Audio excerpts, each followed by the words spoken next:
Okay, if you're waiting for the job market to bounce since 2020, well, sorry to be the bearer of bad news, but I think what you're waiting for and what's happened before isn't going to happen again. And what's coming next is not that easy, it's just different. And if you understand the shift earlier, you'll be ahead of most people. So, watch this video to help you get ahead in 2026 in the job market. Whether you're looking for a job or you're someone in a job and curious to know what your company may be doing over the next year. I spend a lot of time with hiring managers, candidates, other recruiters, leaders across the market. Even though I work in a day job, I still am part of many groups. I meet with many friends across my city that are telling me what's going on in the job market. And obviously, what I hear on the ground is very different than what you see online. So in this video, I want to share a few predictions that I have for 2026. What's changing, what's staying, and how to help you prepare to better equip you for what 2026 is going to bring to us. Now, if you don't know me, I'm an in-house recruiter for a tech organization. I've been recruiting for about 8+ years now. I've worked in both staffing, nonprofit, and tech. So stick with me, here to help you and equip you for what 2026 is here to bring. So firstly, I'm going to start with the hard one. Job hunting is just not going to get easier. And finding a good or great employee is going to be harder just due to the number of people on the market. Because in 2026, most companies are just not planning huge headcount growth unless you're like a brand new startup. And even then, they're being very careful with who they're bringing in. So what's happening is a lot of these companies are limiting new roles. When a backfill does come, if someone leaves the organization and they want to, rehire that role, they're really taking their time and thinking about, do we need this at this time? Or maybe we can use this money for something else in the company, whether it's a different project, tool, or maybe a headcount in another department. And as you can imagine, when they make these decisions, the idea of the decision or the person they want to hire becomes harder. The bar gets higher. So it's not about your credentials, where you worked before, your title, and all these things. I've seen it all. I've seen hiring managers say, I don't want anyone from a big organization like Facebook or Google. Although those are great logos to have on your resume, sometimes it's not ideal for the environment that this team is in currently. But what I'm noticing more and more is that hiring managers really care about the impact you make in your previous jobs. So they want to know, what goals are you hitting? What did you actually accomplish? What big problems did you solve? And how did the business, the team improve because of you being there? Because even though your resume may read like, these are the responsibilities I did, you have to include impact in your resume these days. And what hiring managers are really looking for is someone who can tell a good story, a clear and valuable story with everything on their resume. So what I recommend is you start documenting everything now. Screenshots, video recordings, obviously remove all private information, but any goals you hit, targets you hit, shout it from the rooftops.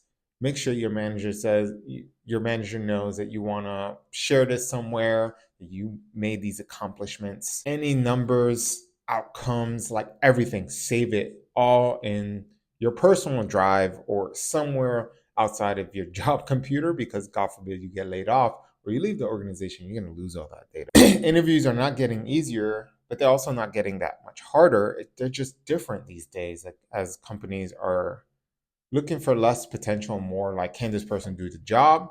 Can they do it well? Have they proven that they can do this job in the past? Prediction number 2, AI is becoming a more standard interview question. It probably already started sometime in 2024 or even before, depending on the organization that you've been in and the role that you're intaking. But nowadays, every single job in the white collar tech space is going to ask you about AI. It's no longer a bonus skill like it was. It's like, oh, you know how to use AI. Great.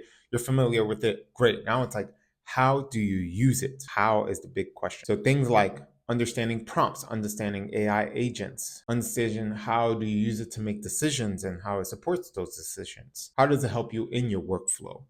Is it embedded into your workflow? How does it help you be more efficient, make better decisions? It's not about just using AI to like send an email and clean it up or anything like that anymore. But what companies really want to understand is the attention behind the AI you're using. If you're using the agent, why did you create the agent? What is it doing? I always go back to sales because it's easier. It's what I know the best as a go-to-market focused recruiter, is that sales teams can use it for a bunch of things. You can use it for your outreach. You can use it to understand what a company may be faced with or challenged with. You can understand, you can use it kind of your research assistant to help you research a specific company to see what their challenges are.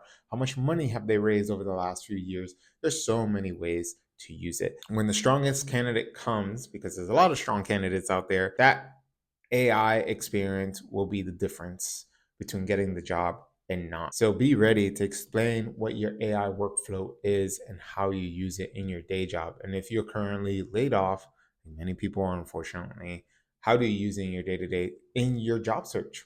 You could even use that as an example. And something that's been the argument over the last few years is in office versus remote. It continues to be a battle between companies and employees. A lot of employees do want flexibility. I mean, there was a recent argument online is, would you take a job that pays only 120K if it was fully remote, or would you take an in-office 5 day a week positions for $240,000 a year?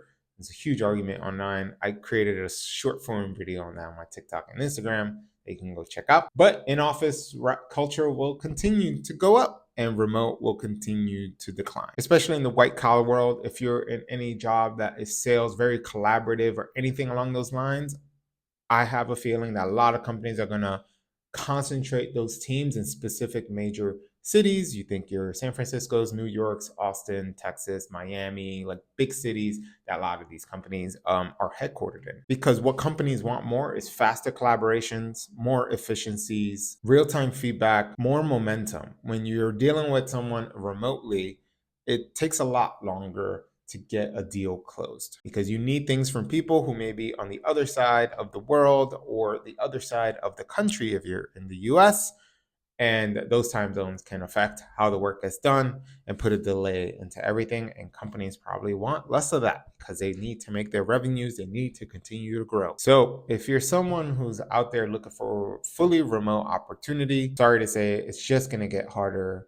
I always say you may have to shift your job title, your role, or look for companies who are open to that. But lately, over the last few years, I'm like, all companies will eventually go back in person to some extent, maybe not 5 days a week, but to some hybrid extent. And there'll be very few people who will be remote. Most of those people will probably be contractors. And if you're not open to be a contractor, I highly recommend you still stick to at least live close to a major metropolitan city where a lot of those opportunities exist. And this leads kind of to my next point, which is teams will be expected to do more with less as they have been for the last few years. This trend isn't new. It's been a constant trend for many years now. I hear it across the board when I talk to candidates every single day. And those lean teams that do well will be praised publicly. Companies will shout it from the rooftops, and they will be case studies for a lot of companies. Since tech is really a monkey see, monkey do industry, as you can imagine, if Amazon or Facebook or any of the big tech giants do any kind of different things, AI, layoffs, all these things, all other companies start following suit. That's just the case. Not much to say there. We're just going to have to do more with less. As teams continue to get lean, roles continue to get combined, which is something that I've noticed. I've seen it on people's resumes when I talk to them, when I talk to friends, a lot of their roles, if they're in outside of recruiting world and they're in other roles, they're doing more things with less, unfortunately. And due to the nature of them not wanting to be in the job market, they're less likely to look for a new job because they're afraid of being out of a job for many months on end. I mean, the average right now is probably sitting around 6 months it takes just to find a new job if you're in the tech space. And finally, maybe some good news for a lot of you. If you're watching this and you're on the job market, you were laid off in 2024, is that I think there will be a return of boomerang employees. A lot of companies will see, and we've seen this. Klarna did it, one of the bigger companies that did it. A few other companies have quietly done it. I've actually seen resumes of people, boomeranging back to even bigger organizations like the Facebooks of the world. I think boomerang will be a thing. A lot of companies will realize that they maybe bit off more than they can chew in specific teams, and they will start rehiring those people back. Obviously, if you were in good standing when you were laid off, I think a lot of those people will come back to these companies, and some of them may need to be open because I think a lot of those roles will be contract based, with potential to going full time, which is something a lot of companies are doing, especially for recruiters. I'm seeing that a lot, that companies are less likely to hire full time recruiters and more likely to hire contractual recruiters to help them, you know, close a bunch of roles. They do this big hiring spree and then they stop. A lot of startups actually do that, especially if they get new funding. A lot of those boomerang employees will come because if someone leaves on that team, they're like, well, someone already knows the company. They don't have to do a long onboarding. It saves us time and money in the long run. And this person has a job, benefits, and all these great things. They'll pull them right back. So be expecting that your company, if you were laid off, may be reaching out to you. Maybe. But who knows? This is a prediction. I don't know if it'll be completely correct. We'll check at the end of 2026. So if I had to summarize all of this in 2026, I would say that the market is going to capitalize on usefulness, what you bring to the table, and results this year, and not just credentials. So if you're able to answer the question through your interviews, and as hiring managers, this is what you're looking for when you're hiring, is that, and I wrote this down, so don't mind me if I'm looking here, is here's the problem I solve, and here's the value I bring. If someone's able to answer that question well, then that's the person you should be taking on. But I would love to hear what your thoughts are. Obviously, shoot them in the comments below. Curious to hear what maybe your predictions of 2026 is, depending on your industry, what teams you're in, what functions that you do. And obviously, if this was helpful for you and want to see more of this content, I release at least 2 videos a month at the moment. Hit like, subscribe, comment below so that we can reach a wider audience and help more people out.